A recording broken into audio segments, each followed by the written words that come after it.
Next part की start में देखते हैं अंकल को। वो सोचते हैं ये आवाज़ कैसी, फिर देखते हैं योहान को जिसने बोतल के कांच में एलियोस की रिफ्लेक्शन देख ली होती है। तो जैसे ही एलियोस योहान को मारने पड़ता है तभी योहान उससे बचता है और वुडन स्टिक से उसे दूर पुश करता है। बचने के बाद भी उसके फॉरहेड पर चाकू लगता है। पुश होने के बाद एलियोस का फ़ोन नीचे गिर जाता है। एलियोस योहान की तरफ हमला करता है। योहान पीछे हटके उससे बचता है। तभी एलियोस उसे किक कर देता है जिससे योहान ज़मीन पर गिरता है। फिर एलियोस उसकी बैक पर बैठ जाता है और योहान सोचता है ब्रायन ने बोला था, पहले उसकी आंख पर हमला किया, फिर उसने उसको ज़मीन की तरफ किक किया और उसका हाथ तोड़ दिया। योहान सोचता है तुम्हारे ये रिपीटेटिव मूव्स, क्या तुम अब मेरा हाथ तोड़ने वाले हो? तभी योहान एलियोस का हाथ पकड़ लेता है तो एलियोस उसे और तेज पकड़ लेता है। योहान सोचता है ये बहुत स्ट्रांग है, मैं हिल भी नहीं पा रहा हूँ, डैम इट। एलियोस अपना चाकू पकड़ता है और योहान के मारने ही वाला होता है, लेकिन तब तक अंकल आ जाते हैं। वो बोलते हैं पुलिस, डोंट मूव। एलियोस उन्हें देखकर उनकी तरफ पत्थर फेंकता है और वहाँ से भाग जाता है। योहान बोलता है अंकल, वो भाग रहा है। अंकल बोलते हैं योहान तुम ठीक हो, तुम्हारे खून निकल रहा है। योहान बोलता है मेरी चिंता मत करो, जल्दी से उसे पकड़ो। अंकल बोलते हैं तुम्हें चोट लगी है, मैं तुम्हें अकेले नहीं छोड़ सकता, वो तुम्हारे लिए शायद वापस आए। योहान चिल्ला के बोलता है डैम इट, मैंने कहा मैं ठीक हूँ। तभी उसके सर से और ज़्यादा खून निकलने लगता है और वो वहीं पर बेहोश हो जाता है। अंकल बोलते हैं योहान उठ जाओ। योहान योहान सीन शिफ्ट होता है। योहान अपनी आंखें खोलता है। अंकल बोलते हैं योहान तुम उठ गए, मैं डॉक्टर को बुला के लाता हूँ। तभी योहान अंकल की शर्ट पकड़ लेता है और बोलता है उस पर्सन के बारे में क्या? अंकल बोलते हैं वो भाग गया, तुम बेहोश हो गए थे तो मैं तुम्हें जल्दी से हॉस्पिटल ले आया। योहान बोलता है ओह अच्छा, और उसके हाथ कांप रहे होते हैं। डॉक्टर योहान को चेक करते हैं और बोलते हैं बस आराम करो, तुम ठीक हो जाओगे। अंकल बोलते हैं थैंक यू डॉक्टर, और योहान से बोलते हैं ये कितना बेहुदा था, तुम मर सकते थे। योहान बोलता है वो क्रिमिनल मेरे सामने था तो मैं बस। तभी अंकल बोलते हैं यही तो प्रॉब्लम है, क्रिमिनल्स को पकड़ना पुलिस का काम है ना कि तुम्हारा। जब ये तुम्हारी जगह नहीं है तो हीरो बनने की कोशिश मत करो। जिसे सुनकर योहान बोलता है सॉरी। अंकल बोलते हैं मुझे पता है तुम अभी भी अपसेट हो जो 10 साल पहले हुआ उसके लिए। मुझे अब भी बुरा लगता है कि मैंने उस टाइम तुम पर बिलीव क्यों नहीं किया, इसलिए मैं तुम्हें वो करने देता हूँ जो तुम चाहते हो। बट अगर इसका मतलब अपनी लाइफ को रिस्क में डालना है तो ये अलग मैटर है। मैं इस लाइन में बहुत पहले से हूँ। मैंने काउंटलेस लोगों को जेल की सलाखों के पीछे भेजा है और मुझे पता है उनमें से कुछ इनोसेंट भी होते हैं, बट कोर्ट डिसाइड करता है कि वो नहीं है और बहुत सारे केसेस तो सॉल्व भी नहीं होते। ये थोड़ा अनफॉर्चुनेट है बट इंसाफ हमेशा नहीं मिलता, तुम इसमें कुछ नहीं कर सकते। योहान इसे सुनकर कुछ नहीं बोलता है। उसके अंकल बोलते हैं एनीवेज ऑफिसर आते होंगे तुमसे असॉल्टर के बारे में पूछने के लिए, मेक श्योर करना कि तुम उन्हें सब बता दो। मैं तुम्हारे पापा को बता दूंगा कि तुम ठीक हो, वो बहुत चिंता कर रहे थे। फिर अंकल चले जाते हैं। योहान ग्लास उठाता है बट वो उसके हाथ से गिर जाता है और वो कांपते हुए हाथ से ग्लास उठाता है और सोचता है डैम इट, कांपना बंद हो ही नहीं रहा। वो हुडी वाला लड़का वो मुझे मारने की कोशिश नहीं कर रहा था, मानो अगर उसे मुझे मारना होता तो वो और प्रैक्टिकल मेथड का यूज़ करता, वो पीछे से मेरे चाकू मार सकता था, बट उसने ऐसा नहीं किया। तो क्या सिर्फ ये एक वार्निंग थी? इसका मतलब अगर मैं इसमें थोड़ी और देर तक इन्वॉल्व रहा तो मैं मर सकता हूँ। शायद मुझे इससे दूर रहना चाहिए। नहीं, अगर वो सिर्फ वार्निंग के लिए इतनी दूर जा सकता है तो कौन जाने वो और क्या कर सकता है। शायद वो किसी को भी फिर मार दे। उसे अब रुकना चाहिए। हुडी गाय तुम जो भी हो, मैं तुम्हें अरेस्ट करवा के ही रहूँगा। सीन शिफ्ट होता है छोटे एलियस पर जो पैनकेक बना रहा होता है। उन्हें टेबल पर रखने जा लगता है तभी उसकी मॉम अचानक से डोर ओपन करती हैं और बोलती हैं मैं लेट हो जाऊंगी। एलियस बोलता है मॉर्निंग मॉम।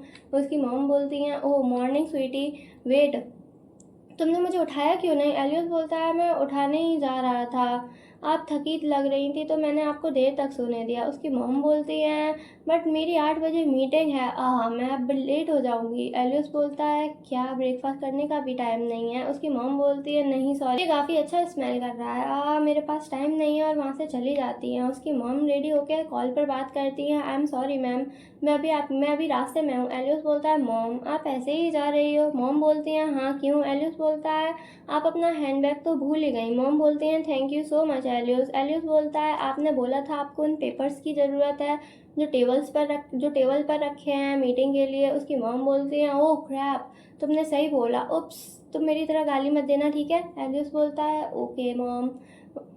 मॉम बोलती हैं मैं जा रही हूँ, अपना ध्यान रखना। एलियस बोलता है रुको मॉम। मॉम बोलती हैं हाँ क्या मैं कुछ और भी भूल रही हूँ? एलियस पहले तो चुप रहता है फिर बोलता है कुछ नहीं, हैव अ नाइस डे।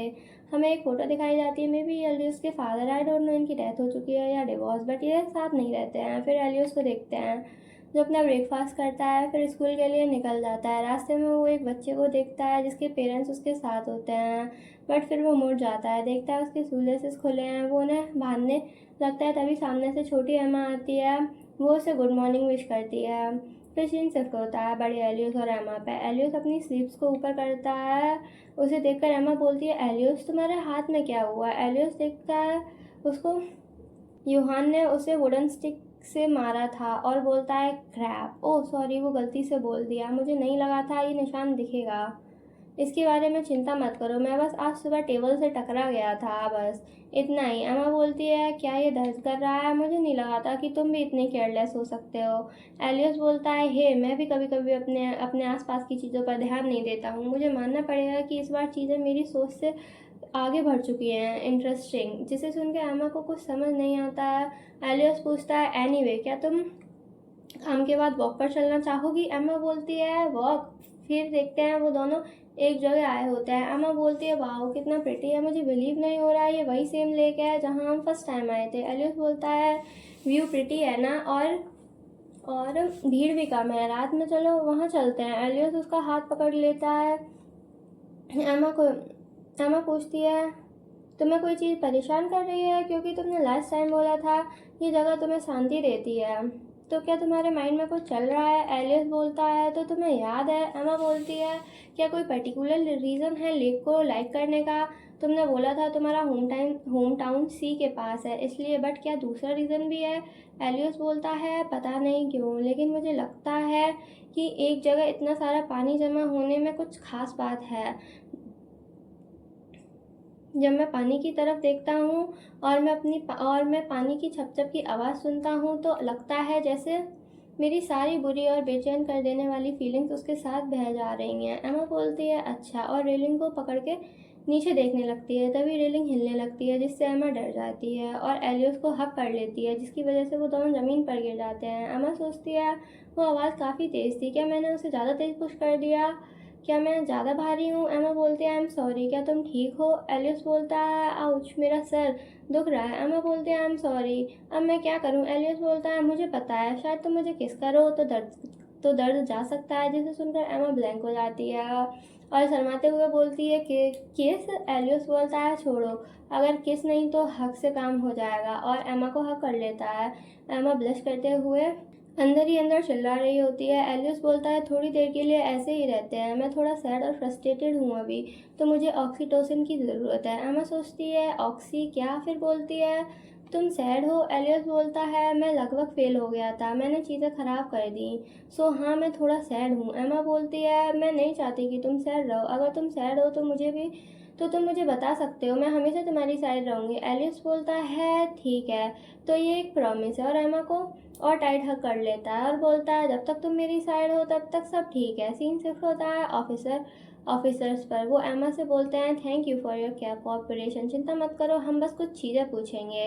और पूछते हैं, 5:45 शाम के प्रोफेसर रूपर्ट की डेथ से एक दिन पहले क्या तुम उनके रूम में थी? एमा बोलती है, हाँ, क्योंकि उन्होंने ही बोला था मेरे से क्लास के एंड होने के बाद उनके रूम में आने को। मुझे लगता क्लास 5:40 पर ख़त्म हुई थी। ऑफिसर बोलते हैं, तुम्हारी फ्रेंड ने रिपोर्ट की थी कि उन्होंने कैसे तुम्हें हरेस किया क्या? बट हमें तुमसे डिटेल सुननी है, तो क्या तुम हमें बता सकती हो? एमा बोलती है, हाँ, उन्होंने कहा था कि किसी स्टूडेंट ने मेरे पर प्लेगरिज्म का आरोप लगाया है, इसलिए उन्होंने मुझे रूम में बुलाया था, बट उन्होंने मेरा एक्सप्लेनेशन सुनने से मना कर दिया और उन्होंने स्ट्रिक्टली मुझे कुछ दिन का टाइम दिया रिपोर्ट फिर से बनाने के लिए। बट बीच में ही उनका एटीट्यूड चेंज हो गया, वो अचानक से नाइस एक्ट करने लगे और मुझे कॉफ़ी भी ऑफ़र की। मुझे शक हो रहा था तो मैंने वो नहीं पी, मुझे लगा उन्होंने कॉफ़ी में कुछ मिलाया है, और फिर उन्होंने मेरे शोल्डर पकड़ लिया। क्रीपी स्माइल के साथ उन्होंने मुझे अच्छे मार्क्स ऑफ़र भी किए अगर जो वो चाहते हैं वो मैं करूं तो, बट मैंने मना कर दिया और कैसे भी वहाँ से भाग गई। ऑफिसर बोलते हैं, ये बहुत बुरा था, मुझे अफसोस है कि तुम्हें ये सब सहना पड़ा। उस इंसिडेंट के होने की रात को तुम सुबह के 3 बजे से 6 बजे के बीच कहाँ थी? एमा बोलती है, 3 बजे मैं 24 आवर कैफ़े में थी, क्योंकि मैंने मना कर दिया था तो प्रोफेसर रूपर्ट ने मुझे एक दिन का टाइम दिया था रिपोर्ट को फिर से लिखने के लिए, वरना वो मुझे फेल कर देते। मेरा बॉयफ्रेंड ने मेरी हेल्प की थी उसे कंप्लीट करने में। मेरे पास उस रात की रिसिप्ट भी है। हमने कई बार कॉफ़ी मंगाई थी। ऑफिसर बोलती हैं ठीक है, हम इसे वेरीफाई करेंगे। और क्या तुम अपने बॉयफ्रेंड के कॉन्टैक्ट्स दे सकती हो? एमा बोलती है क्या ये काफ़ी नहीं है? दूसरे ऑफिसर बोलते हैं उसके पास रिसिप्ट है तो ये इनफ है। अली भी तो यही है। अगर इस इनोसेंट सी दिखने वाली लड़की ने वाकई किसी का खून किया हुआ तो मेरी तो वाट लग जाएगी। येलो हेयर ऑफिसर बोलती हैं वो बहुत ही कॉन्फिडेंशियल है। तो क्या हुआ अगर वो मासूम है? बाकी सब लड़कियां भी तो मासूम ही लगती हैं। मेल ऑफिसर बोलते हैं हम बस अपना टाइम वेस्ट कर रहे हैं। वो हरामी ठरकी खुद ही मर गया, बस बात खत्म। सिर्फ इसलिए कि वो चीफ से रिलेटेड है हम उस लड़के की बातों पर क्यों यकीन कर रहे हैं? येलो हेयर ऑफिसर बोलती हैं चीफ के बारे में ऐसा मत बोलो। एमा बोलती है एक्सक्यूज मी, मुझे समझ नहीं आ रहा आखिर मरा कौन है? येलो हेयर ऑफिसर बोलते हैं आई एम सॉरी, तुम्हें इसके बारे में नहीं पता होना चाहिए था। केस अभी भी इन्वेस्टिगेशन के अंडर है, बट मैं तुम्हें ये इसलिए बता रही हूँ क्योंकि मुझे लगता है कि तुम इनोसेंट हो। प्रोफेसर रूपर्ट ने सुसाइड नहीं किया, उन्हें मारा गया। जिसे सुनकर एमा शॉक हो जाती है और बोलती है मारा गया है? तभी वो याद करती है योहान ने भी यही बोला था कि उन्हें मारा गया है। योहान बोलता है मुझे तुम्हारे पास के बारे में पता है तो मैं तुम्हें सच बता देता हूँ। एक लड़का है जो एमा सोचती है वो मुझे कुछ बताने की कोशिश कर रहा था उस टाइम पे। एमा रूम से बाहर आती है। नूरा बोलती है हे कैसी गई इन्वेस्टिगेशन? सोफ़ी की बोलती है क्या तुम ठीक हो? उन ऑफिसर ने तुमसे कुछ कहा तो नहीं? एमा बोलती है चिंता मत करो, उन्होंने मेरे से बस कुछ चीज़ें पूछी थी। सोफ़ी बोलती है क्या तुमने क्या क्या क्या क्राइम किया है? नूरा बोलती है ड्रग्स या मनी स्कैम। एमा बोलती है नूरा एक्चुअली वो मेरे से प्रोफेसर रूपर्ट के बारे में पूछ रहे थे। नूरा बोलती है क्या उस बुड्ढे के बारे में? एमा बोलती है किसी को बताना मत, उन्हें लगता है कि प्रोफेसर रूपर्ट को मारा गया है। सोफी बोलती है मारा गया है? और नूरा बोलती है अच्छा सही हुआ उस बुड्ढे के साथ, वो मरना ही डिजर्व करता है। वैसे भी आई होप वो किलर को कभी ना ढूंढ पाए। वैसे भी उस परवट से छुटकारा दिलाकर उन्होंने हम पर ये एक एहसान किया है। मुझे उन मैन से नफरत है जो वुमेंस का फ़ायदा उठाते हैं। वेल नूरा मुझे भी। अगर वो उस बुड्ढे को नहीं मारते तो शायद मैं ही उस बुड्ढे को मार देती। एमा बोलती है नूरा मारने के बारे में इतना कैजुअली मत बोलो और प्लीज़ थोड़ा धीरे बोलो। नूरा बोलती है हाँ हाँ कुछ भी, चलो क्लास में चलते हैं। सोफ़ी पूछती है क्या तुम दोनों 28 को फ्री हो? एमा बोलती है हाँ शायद। क्यों? सोफ़ी बोलती है यूनिवर्सिटी की ट्रिप जा रही है, वहाँ एडमिशन भी फ्री है, अगर तुम इंटरेस्टेड हो तो। तभी नूरा गया गुस्से में बोलती है एक ट्रिप? सोफ़ी एमा के पीछे छुप के बोलती है सॉरी अगर मैंने तुम्हें गुस्सा किया हो तो। नूरा बोलती है नहीं ऐसा कुछ नहीं है, तुम दोनों इस बारे में बात कर लो, मैं आगे जा रही हूँ। और वहाँ से चली जाती है। सोफ़ी बोलती है क्या ये बस मुझे लग रहा है या नूरा का मूड आज ख़राब है? एमा बोलती है देखा जाए तो हाँ। और सोचती है मुझे लगता है उसने अपने बॉयफ्रेंड से फिर झगड़ा कर लिया।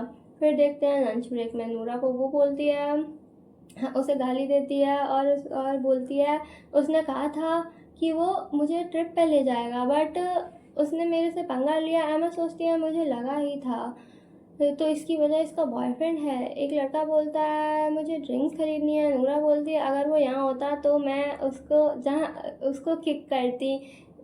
जिसे सुनकर वो लड़का जो ड्रिंक्स लेने आया था वो डर के बोलता है कुछ नहीं छोड़ो। एमा बोलती है शांत हो जाओ, चलो कहीं और चल के बात करते हैं। तो क्या हुआ? नूरा बोलती है हमने ब्रेकअप कर लिया। एमा बोलती है ब्रेकअप? नूरा बोलती है मुझे लगा था यही बेस्ट रहेगा, तुम्हें भी यही लगता होगा, हम हमेशा लड़ते ही रहते थे, तो अगर हम ब्रेकअप कर लें तो अच्छा ही रहेगा। एमा सोचती है तो उसे पता है जो मैं सोच रही थी। नूरा बोलती है हे तुम्हारे बॉयफ्रेंड के साथ चीज़ें कैसी हैं? एमा बोलती है बस ठीक है। नूरा बोलती है तुम बहुत कम ही उसके बारे में बात करती हो, सिर्फ मैं ही हूँ जो अपनी लव लाइफ के बारे में बात करती हूँ। मुझे तो तब पता चला कि वो एग्जिस्ट भी करता है जब तुमने मेरे से ड्रेस ली थी लास्ट टाइम। तुमने मुझे उसके बारे में क्यों नहीं बताया? एमा बोलती है कुछ इंटरेस्टेड नहीं हुआ था इसलिए। नूरा बोलती है शायद तुम्हें डर लग रहा हो कि मैं उसे तुमसे चुरा लूँगी, क्या मैं सही हूँ? एमा सोचती है ये मुझे बुक की तरह पढ़ सकती है। मेरा मतलब नूरा सिर्फ क्यूट और फैशनेबल ही नहीं, वो फ्रेंडली और आउटस्पोकन भी है।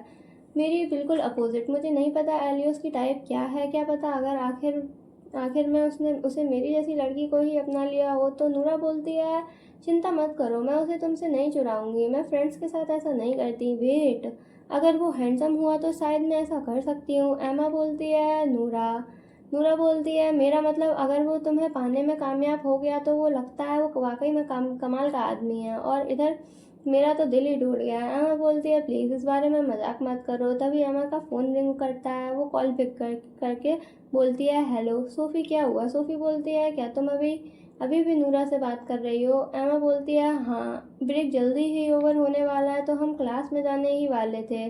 सोफ़ी बोलती है एक्चुअली एमा मैं वॉशरूम गई थी और जब मैं आई, वेल ये इजी रहेगा अगर तुम्हें मैं ये दिखा दूँ तो मैं तुम्हारे पास फ़ोटो सेंड कर दूँगी, तुम अपना इनबॉक्स चेक करो। एमा चेक करती है। नूरा बोलती है कुछ हुआ है क्या? फिर वो दोनों फ़ोटो देखती हैं जिसमें वो ब्लैक हेयर वाली लड़की एमा के बैग में कुछ रख रही होती पेपर्स पकड़ी होती है। फिर वो दोनों क्लास में आ जाते हैं। सोफ़ी बोलती है क्या तुम अपने बैग के अंदर चेक कर सकती हो? एमा चेक करती है, उसमें होते हैं फाइनल एग्ज़ाम शीट्स।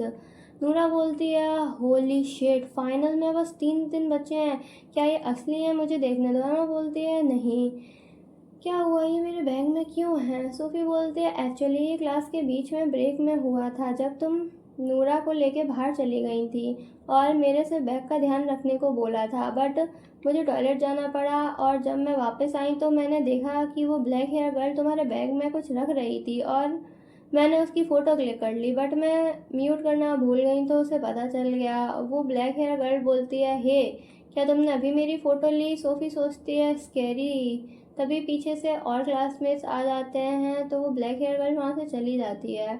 और जब मैंने तुम्हारे बैग में देखा तो मुझे लगा कि तुम्हें बताना ही सही रहेगा, इसलिए मैंने तुम्हें कॉल की थी। नूरा बोलती है तो इन शॉर्ट वो बिच एमा को फंसाने की कोशिश कर रही थी। एमा बोलती है नूरा लैंग्वेज। नूरा बोलती है मुझे पता था उसके साथ कुछ तो है, मुझे बुरे पर्सन का पता चल जाता है जैसे ही मैं उन्हें देखती हूँ। एमा सोचती है क्या तुम उससे इस वजह से गुस्सा नहीं हो क्योंकि उसने तुम्हें लास्ट टाइम इग्नोर कर दिया था? नूरा बोलती है याद है जब एक फीमेल स्टूडेंट ने तुम्हारे ऊपर प्लेगरिज्म का इल्ज़ाम लगाया था, क्या पता वो ये ही हो? सोफ़ी बोलती है प्लेगरिज्म का इल्ज़ाम? नूरा बोलती है एक फीमेल स्टूडेंट थी जिसने एमा की रिपोर्ट को कॉपी करके उस पर प्लेगरिज्म का इल्ज़ाम लगाया था।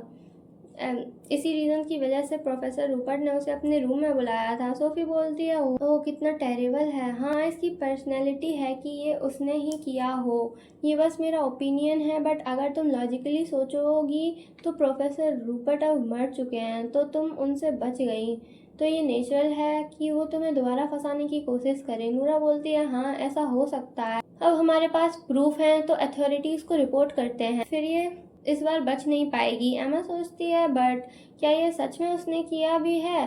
क्या हो वो बस वहाँ पर खड़ी हो? तो नूरा बोलती है एमा सिर्फ तुम्हारे इस एटीट्यूड की वजह से बुरे लोग हमेशा बच निकलते हैं, चलो रिपोर्ट लिखवाओ। एमा बोलती है आई एम सॉरी, मेरा मतलब था क्या हो अगर वो सच में इनोसेंट हुई तो मुझे बुरा लगेगा उसकी रिपोर्ट करने में और वैसे भी सोफ़ी ने उसे मेरे बैग में एग्ज़ाम सीट रखते हुए नहीं देखा था।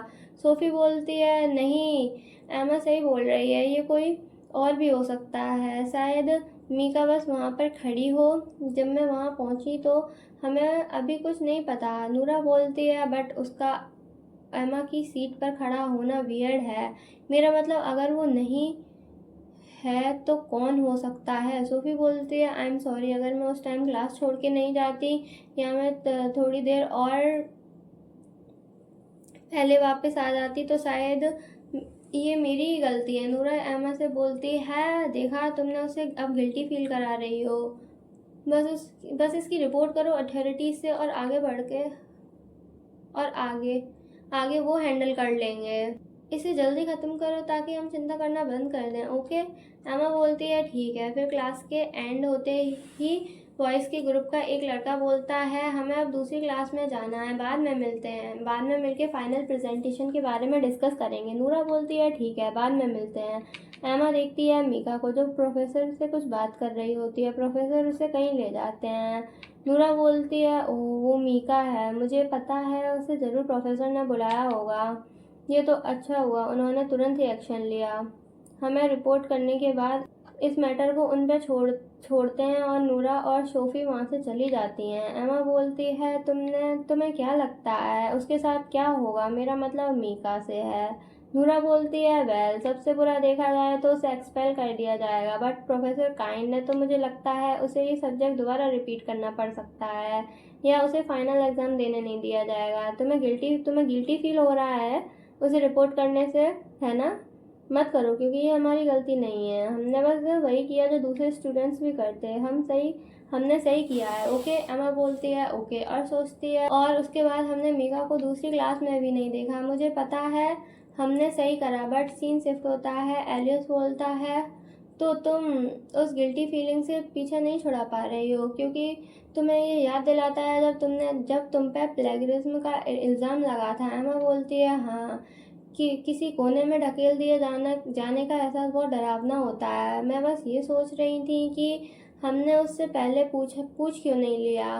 क्या हो कि वो इनोसेंट हो। अगर वो हुई तो मुझे बुरा लगेगा कि मैंने उसे इस सिचुएशन में डाल दिया। एलियस बोलता है, एमा, ये तुम्हारी गलती नहीं है। तुमने बस वही किया जो दूसरे स्टूडेंट्स भी करते हैं। एमा बोलती है, नूरा ने भी मेरे से यही बोला था। मुझे पता है कि मैं ओवरथिंक कर रही हूँ, बट फिर वो अपनी और प्रोफेसर रूपर्ट की कन्वर्सेशन याद करती है। एलियस बोलता है, एमा, मुझे लगता है कि तुम एक वंडरफुल पर्सन हो। मैं तुम्हारी सेल्फलेस साइड से प्यार करता हूँ, बट मुझे समझ नहीं आता, वो तो बस एक स्ट्रेंजर है, तो तुम्हें उसकी इतनी चिंता क्यों है? वो तो तुम्हारी फ्रेंड भी नहीं है, और तुम्हारे फ्रेंड भी उसे पसंद नहीं करते, तो क्यों? एमा बोलती है, हाँ, वो मेरी फ्रेंड नहीं है, बट वो मेरी क्लासमेट है, और सोचो अगर उसकी जगह हम होते तो। एलियस बोलता है, क्यों? वो फिर भी एक स्ट्रेंजर है, उसके साथ कुछ भी हो उससे तुम्हें इफेक्ट नहीं पड़ना चाहिए। क्या बेनिफिट होगा तुम्हें उसके बारे में चिंता करने से? एमा बोलती है, बेनिफिट, और सोचती है, क्या मैंने ये कभी नहीं सोचा था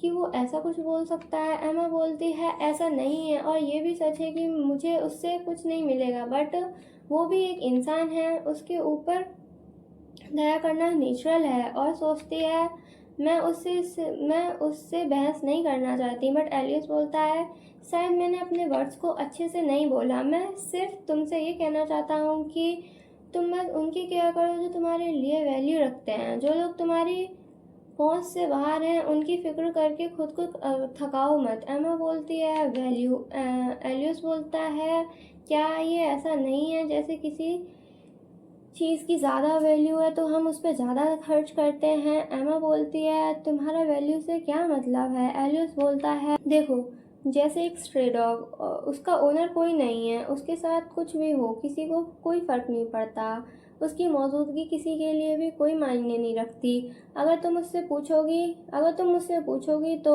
उस डॉग की कुछ वैल्यू नहीं है। कभी इस बारे में सोचा है? खाने और पेट के बीच जो फ़र्क है वो उनकी वैल्यू है, और पेट को वैल्यू उसके ओनर का उससे लगाव और इमोशनल अटैचमेंट देता है। मैं अपनी मॉम से प्यार करता हूँ और मैं तुमसे भी प्यार करता हूँ, क्योंकि तुम दोनों मेरे लिए वैल्यू होल्ड करते हो। शायद तुम स्ट्रेंजर की केयर इसलिए करती हो क्योंकि वो तुम्हारी तरह ही इंसान है, बट फिर वॉर्स, नेचुरल डिजास्टर जिसमें होमलेस पीपल को चोट लगती है और बहुत सारे मर भी जाते हैं, तुम उन सब के बारे में केयर नहीं कर सकती। इसलिए कहते हैं ना, इग्नोरेंस इज ब्लिस। हम सिर्फ दूसरों के दुख दर्द से नज़र चुरा कर ही खुश रह पाते हैं, और शायद ऐसा करना इंसान की फितरत है। क्या तुम समझी जो मैं कहना चाहता हूँ? और एमा का फेस टच करता है। एमा सोचती है, उस मोमेंट में अपने आप को ये सोचने से रोक नहीं पा रही थी कि अगर मैं उसकी गर्लफ्रेंड नहीं होती, अगर मैंने उसे कन्फेस नहीं किया होता, तो क्या वो भी मुझे ऐसे ही देखता होगा, बस एक अनजान इंसान जिसका उसके लिए कोई मायने नहीं है? और बोलती है, मैं समझ गई। और सोचती है, बट फिर अगर मैंने उससे कुछ कहा तो मुझे डर लगता है कि कहीं वो मेरे से नफ़रत ना करने लगे। मैंने अपना मुंह बंद करना ही सही समझा। और ये पार्ट यहीं पर ख़त्म होता है। मिलते हैं नेक्स्ट पार्ट में, तब तक के लिए bye bye. Thanks for watching.